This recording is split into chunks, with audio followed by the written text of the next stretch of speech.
A winter storm moved through our area recently, bringing some of the coldest and harshest weather we'd seen in a long time. At first, the snow fell. It made the city quiet and picturesque. And then the following night, the temperatures plummeted even farther. It brought sleet and left a layer of ice over all the snow. It made everything frigid and rigid and biting cold.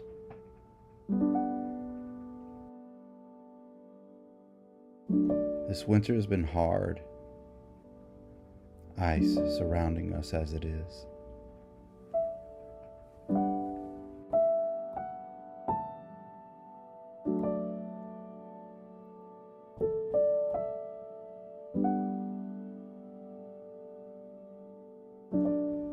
In his essay on seasons, Parker Palmer writes that winter is a season when death's victory can seem supreme. Few creatures stir, plants don't visibly grow, and nature can feel like our enemy. But then Palmer takes a turn. He reminds us that even in the cold and hard and dark of winter, there are gifts still. A reminder that even in times of dormancy, rest is essential to all living things. Sabbaths are necessary for us as we make our way through all seasons, especially the hard and cold ones.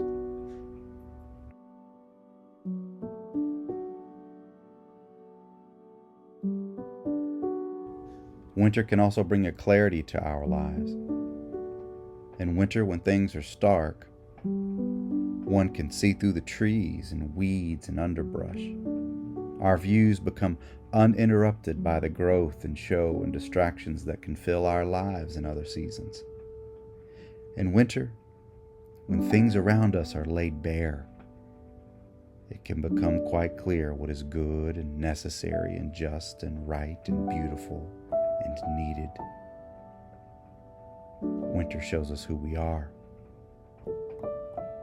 and yet invites us to become something deeper, richer and better in the aftermath of ice and snow.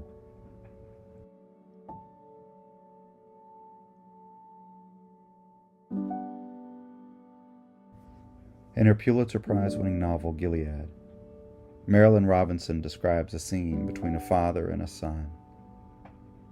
They spent the better part of a hard, emotional day cleaning up their grandfather's gravesite, and dusk has settled between them. They finish their task, and for a minute they pray together. But during the prayer, the young son, he peeks his eyes open, and he notices as they stand there saying prayers that he can see both the sun setting on one horizon and the moon rising on the other.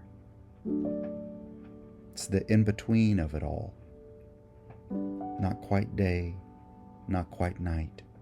Not quite here, not quite there, standing in a field of graves, praying for better days, yet finding thanks for the one that's in front of him nevertheless. Maybe, hopefully, that's us. In the in-between of it all. In between pain and healing.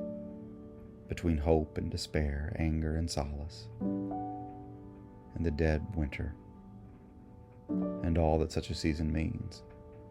Cold days, long nights, frozen as it is. Remembering that resurrection is on the other side of death, and ice doesn't have the last word.